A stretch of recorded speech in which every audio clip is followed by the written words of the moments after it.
Sometimes living our purpose means going through a season that is not living our purpose. Does that make sense? Let me tell you what I mean by that. On this channel, this is Awaken with Debb. I'm Deborah Kaye, and here we are awakening to our core self, our soul's essence, our God given purpose, uncovering our gifts. But it's definitely a journey. And finding peace within the steps of that journey, that's purpose. Our purpose is to find our purpose. And so therefore every step towards finding our purpose is in essence fulfilling our purpose.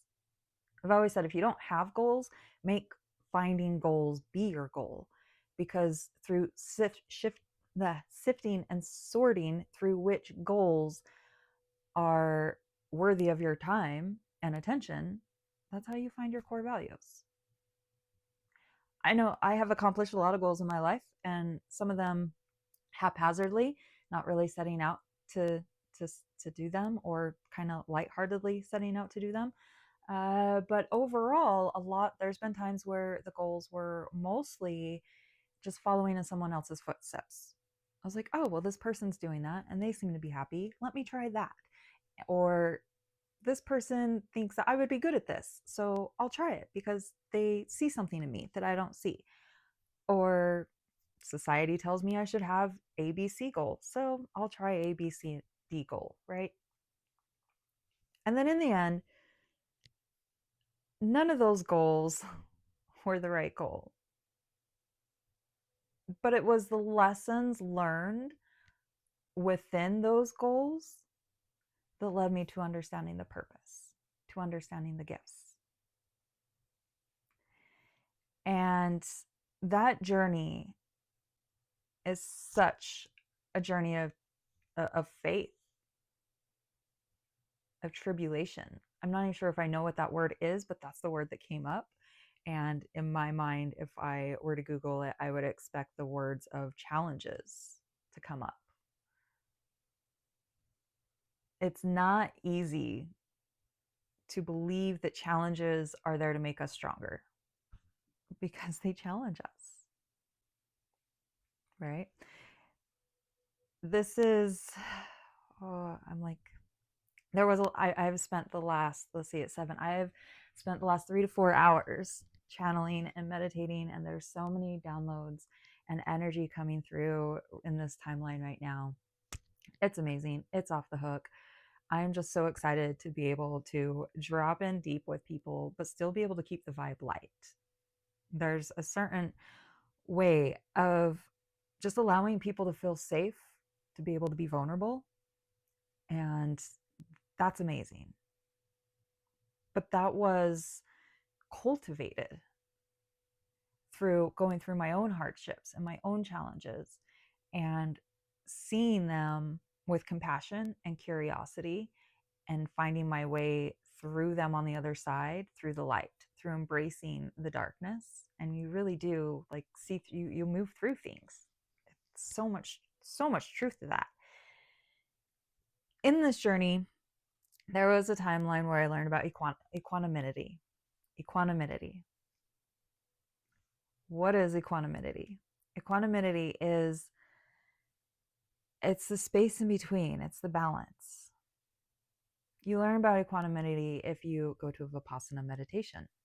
A Vipassana meditation is where you sit in silence for 10 days. And I believe there's 10 or so vows that you take. Ultimately, in short, you are living without contact from outside world, or even the people that you are around you do not speak with. You don't even do like gestures. If there's like 25 people trying to fit in a doorway, the energy is such a reverence that you are focused on yourself, not other people. You can't journal.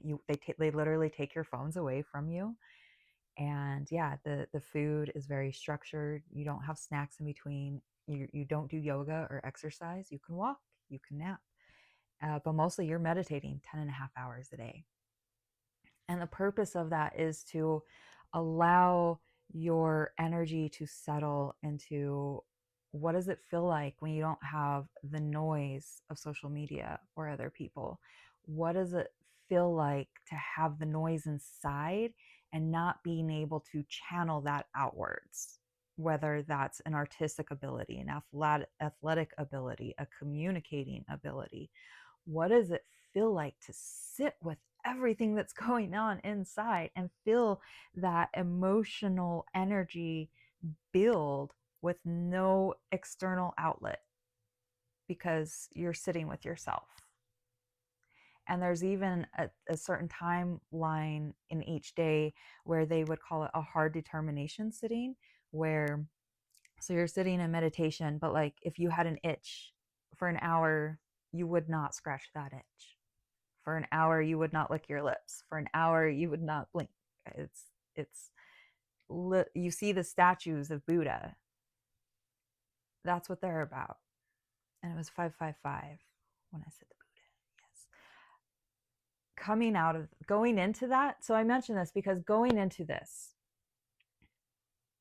I had a daily, what made me want to go to a Vipassana, I had a daily meditation practice for 5 years. And I had reached a point of energy manipulation that had cracked open some barriers and scared me. And from that meditation experience, I had a hard stop, did not meditate again until I could find guidance on what had happened, because it was very powerful. I wasn't afraid, but I knew it was powerful. And if there's anything that I've learned, is that if you do not know or understand the power, you should be noble enough to say no thank you. I've learned that with the tarot cards when I was very young. I'm now great with tarot cards, but there were meant like a decade there. I refused to touch the tarot cards, and anytime they would try to come in my vicinity, hard no from the universe, because there's certain things that I wasn't supposed to see. I didn't understand the guidance and energy behind them. Back to the Vipassana. The day one, when everyone is arriving, that's the timeline that you get a chance to try to meet people. I don't think we understood how important that first day would be. It's only like an hour or two before you go into the silent mode. And there was only a handful of people that I was able to interact with. And all of them were like, we have no idea what meditation, like I was expecting to go there to meet experienced people in meditation that could help guide me with this. And I ended up showing up, and there's 50 newbies that have no idea what meditation is. And I'm like, wow, I'm on my own. The lesson there was that I was not going to find the answers from outside guidance. It was going to come from within. And through that 10 days, I sat there as a statue, so strong. If you absolutely can't sit there, you do have a room. You are allowed to get up and go back to your room and finish your meditation in your room, but they ask that you do not move around and come back into the meditation hall for the sake of disruption. And so people drop like flies, and they would go back to their rooms. And the few that would be remaining at the end, I remained every single sitting. And that was a beacon for those 50 other people. And I know this because they shared this with me. But in the beginning, when I would talk to those people, they're like, energy. What do you mean energy? What do you mean you had an energy experience through meditation, or a hallucinogenic energy experience? Like, people that I remember, this one man, because he was like, I have no idea what you're talking about. What do you mean energy? Like, no empathic energy or energy. We are electric beings. Do you ever feel good vibes and bad vibes from people? That's the energy. You ever walk into a room and it feels tense? That's the energy. You ever walk into a room and it feels vibrant and lively and exciting? That's the energy. And then at the end, people broke during this thing. I could feel the energy of people breaking around me. I knew I had to stay strong because they were breaking down, and I stayed strong. And at the end, on the last day, we're able to talk and share stories. And the stories that handfuls of people came up to me and shared, and I mean, it was just such a gift to see the spiritual experiences. That one guy about energy came up and he was like, I get it now. But also, would he have gotten it if we didn't have that conversation in the beginning of the meditation? I have never, I'm not going to say I've never, I am emotional over this right now because it is so powerful. At the end of that 10-day Vipassana, those 50 people knew how to speak the unspoken language of human energy. And I'm focused on that sentence. We learned to speak another language. I already learned it. They learned it. I already knew it. I helped them learn it. And they helped, I mean, they're there on their own accord, obviously. But it's another language. I don't have to explain it. I didn't even talk about equanimity there. Vipassana is about equanimity. It is about focusing on the moment, just breathing through the body, remaining in the focus moment. And mind you, it's been 6 years since I've been, so the terminology is not going to be as fresh as if someone else who is right there and practices it every day. I honestly haven't studied it. I probably have forgotten all the terminology, but the basics that I have understood of equanimity is we have these sensations within us of craving for better lives, craving for justice, craving to be better, craving for other people to be a certain way. But then we also have these aversion to poverty, aversion to failure, aversion to negative qualities, aversion to, we have aversion and we have craving. And as I say, we have goals. Goals in a way are craving. And so as we want to achieve and be successful, that's actually that's craving. And craving creates suffering through wanting to achieve something. And then that wanting of not having, that creates a current suffering. So we find the balance of having goals and wanting to understand our purpose and achieving that purpose, but at the same time, we just want to be at a balance. And we don't want to avoid things either. Like, what would I be avoiding right now? There's so much. It's so deep. There's so much. This is such a huge subject. I actually feel like I should go freshen up on it. But this video has been, we're at 13 minutes. So I wanted to touch on this because there reaches a moment where you do reach the equanimity, and that's where people go insane, because you lose passion for life, because you understand that it's not necessary to be happy, but then you're not sad either, and you're not depressed. There's this fine line of equanimity that feels like torture, because your old self is telling you, and your ego is, you need to be succeeding. But if you're not succeeding, you need to be sad. But if you're not sad, you need to be happy. But if you're not happy, it's just this fight, and that's the duality of earth. So this in between,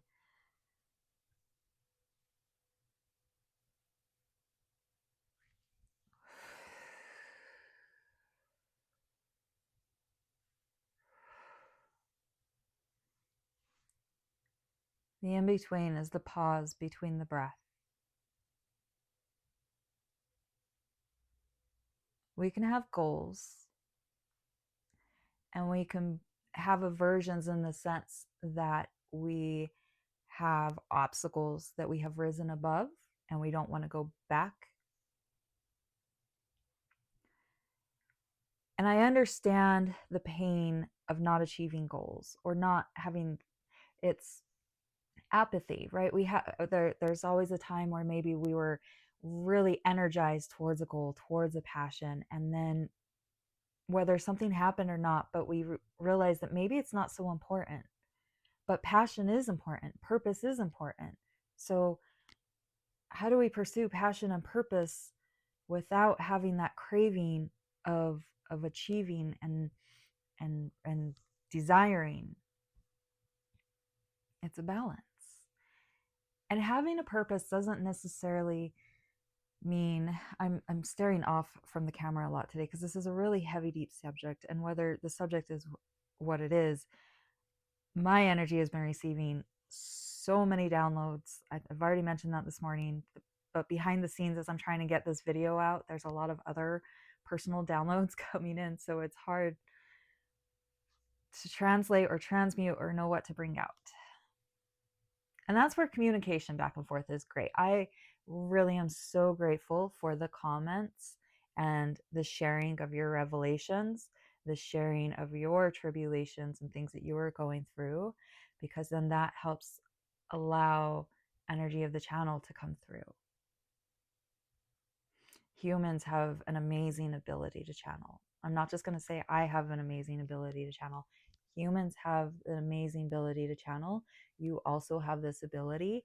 However, not everyone has cultivated the capacity to hold the amount of data that is capable to come through. And that's where mentors and gurus and these internet divas like myself, that's where we come in hand, because like we've done the work and we've sorted and sifted through a lot. It's like we're one big library, and when people come to us, they're just kind of typing in the catalog numbers, and we're able to tap into it, and we're like, oh, you have ABC, like this is your catalog for your what it is you need to hear right now, and we pull that up out of our library and deliver that in a digestible form of wisdom.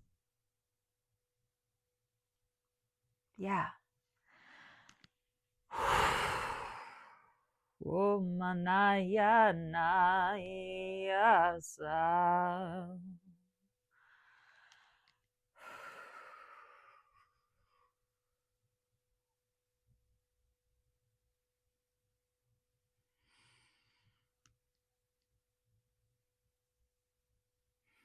Earth is expanding to so many energies, and I don't know if I want to say if it's Earth or myself, but it's definitely Earth, because we are one. We are breathing together. And as you breathe, you are sending out information to the Earth. You are receiving and sending. Be intentional with your breath. Be mindful with the energy you're pushing through.